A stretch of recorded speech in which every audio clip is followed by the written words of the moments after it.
Hey horror fans, thanks for joining me for this video review of In the Tall Grass.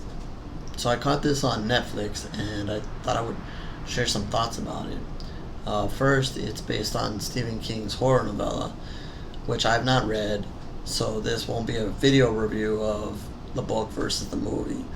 I can't really help you there. I also will be sharing what is in the grass, so if you consider that a spoiler, I'm sorry. But I have to mention that because that's ultimately the reason why I wanted to see this, besides seeing a few good reviews for it. So, all the cast and crew information down below if you're looking for it. Otherwise, I'm going to go ahead and jump right into it.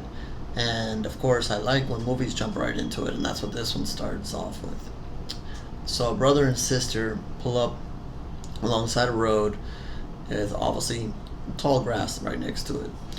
And there's a church. And they begin a conversation to kind of fill you in on their characters and what is going on at the moment in their lives. So the sister is pregnant and obviously struggling with what to do with the baby, and the brother is giving his advice, and apparently the baby's father is also not really in the picture. So as they have this conversation, they hear a voice. It's a child, and he's a boy, and he's calling from the grass, and he's apparently stuck in it, and he's calling for help. So here's a situation that is always prevalent in horror movies. We have a kid in danger, and you kind of think about it in real life. You know, you hear a kid in danger, of course you want to go help. So of course the two decide, especially since she's about to give birth soon, that hey, I gotta save this child, you know. So they can't help themselves. The brother goes in first, the sister goes in after. Of course, this means they're separated, and they're going to be separated for a while. They call out for the child. It's a little baffling to them why they can't find him, but they keep going in different directions and in circles, and he never really appears, and he keeps calling and calling, and eventually the two kind of get close, but they can't seem to make it back to each other either. So immediately, you know, something weird is going to happen. It's happening here in this grass. So before you know it, time goes on, and it is nighttime now. And now we start to see more characters come into the story. As the boy's father appears, and then we actually see the little boy. So the father appears to the sister, the boy to the brother, and the little boy is a little more ominous, while the father is a little more hopeful, and he seems to have a little more grasp on what is going on here in the grass. So I'm not going to give everything away, but definitely at this point, and even maybe just prior to it, I really liked in the movie. I really liked the concept, of course. Of course, I'm dying to know what is in the tall grass all along, so I blasted on Twitter even when I was watching this. You know, I really liked, you know, what was going into this and what was happening, and the mystery behind it, and the possibilities at this point. You know, there could be lots of things going on here. I didn't know this was Stephen King before, so before I mention even what's in the grass, it kind of makes sense now that I know that it's based on Stephen King, you know, what the eventual answer to that question is. And I guess that either you're going to really like it or not. And but knowing that it's Stephen King, I guess I can give it a little bit more of a break now. But getting back to the point, next day comes, and you have to pay attention to the timing here, because the movie will then start messing with you timing-wise. And you will also get a little bit better introduction to the characters. You'll see why the little boy and his father, his mother, and even his dog end up in the grass. You eventually figure out that, okay, they're not out of the grass, and nor will they is it looking like they ever will be, because the baby's father eventually comes looking for them, and he's there, and then there's a mystery of how long has he been looking for them? You know, how did he know that they were missing? So you have to pay attention to the timing that goes on in the movie, because they try to fool you and trick you with, who went in at what time and how long they've been there, even are they alive or not. This is Stephen King, based on it again. So again, you never know what to expect. So eventually everybody comes together. So who is the bad guy in the story? Well, Patrick Wilson is the father, and he plays a terrific job in it, I think. And obviously he is the bad guy eventually. He said he's the one that convinces everybody in there. I know the way out. But does he really? Is he doing it for good reasons? Yeah. At first you think he is, which means he's probably not. So he brings everybody to the center. Basically, is what the center of the grass is, and at the center is, and here comes the reveal, is a rock. Yes, a rock. But apparently an ancient rock, apparently a rock with special powers, whatever you want to call it. Yes, it's one of those kind of movies where either the ancients or whatever is driving the motivation behind everything now. And what he's trying to do is get everybody to touch the rock. So apparently if you touch the rock, you'll know the answer to everything that's going on in the grass, how to get out of the grass, how to maneuver around the grass, and but the way he says it, the group isn't all for it. Okay, let's touch the rock. There's a little hesitancy there, and then probably one of the more more horrific points of the movie comes when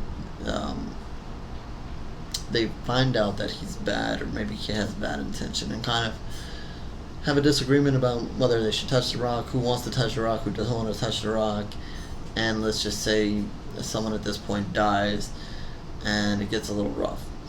So I'm all for it still. Okay, the rock, whatever. I'm still going to give time to figure out, okay, let's see what's happening with this rock and the ultimate explanation that's going on here. But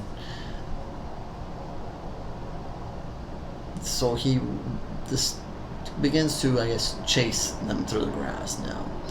And mind you that the sister is pregnant and is struggling with that, and that's a whole other issue amongst itself in the grass. So she's having that struggle. They're trying to escape from the father, who now they know is crazy and is after them.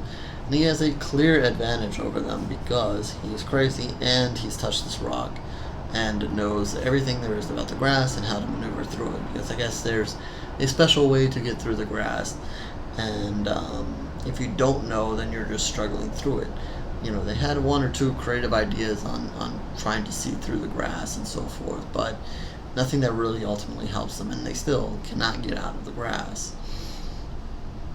So they ultimately end up in finding this church again, but it's not really the same church that they ended up in the beginning. Yeah, as a matter of fact, it might just be another building that was close by, because they can't find their way back to where they were. So in turn, the struggle still goes on, and you learn a little bit more about, in some weird forms. Of course, you can expect it.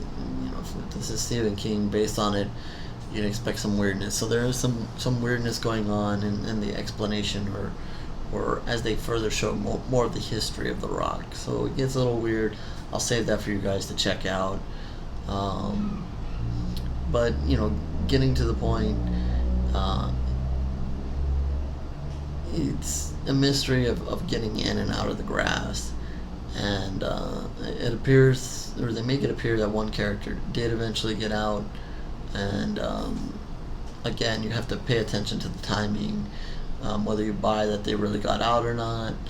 I'll leave all that ending part for you guys to decide, but overall, I liked the movie. It was short enough. I did see some reviews, and I guess at first it seemed like everybody liked the movie, but I guess over time people are complaining about it. But it is a short movie. It gets kind of right to the point, so you don't really have to, I don't see the point in complaining too much. It's a shorter movie. The acting was fine. I didn't have a problem with anybody in it. And it was dark. It had its creepy moments. I mentioned, a couple of deaths. Not big on death, but the one or two deaths that they do show, it's a little gruesome, but it was okay in that respect.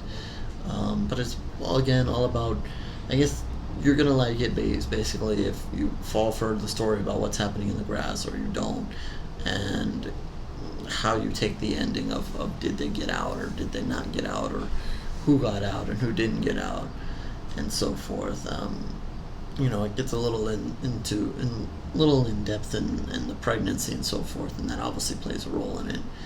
And I don't have any problem with that, or I always like, throw a different character in there, because you don't often see a pregnant woman in a horror movie, so why not? So that plays a little bit of role of it, and of course the baby that's in her, in the mystery. But if you're familiar with the site, not maybe haven't seen the video reviews, I usually scale things on a 0 pools of blood to 5 pools of blood, and I think I'm going to give this one about a 3, which is somewhere in between.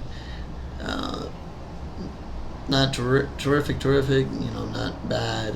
It's a good watch if you have Netflix, if it's still on Netflix when you watch this video. And I definitely recommend it, checking it out. Like I said, I think it was only a little more than an hour or so, somewhere in that range. So not really a big deal. I don't think you're losing much if you give it a try either way. Again, I liked it. 3 pools of blood from me. And I thank you again for checking out this video.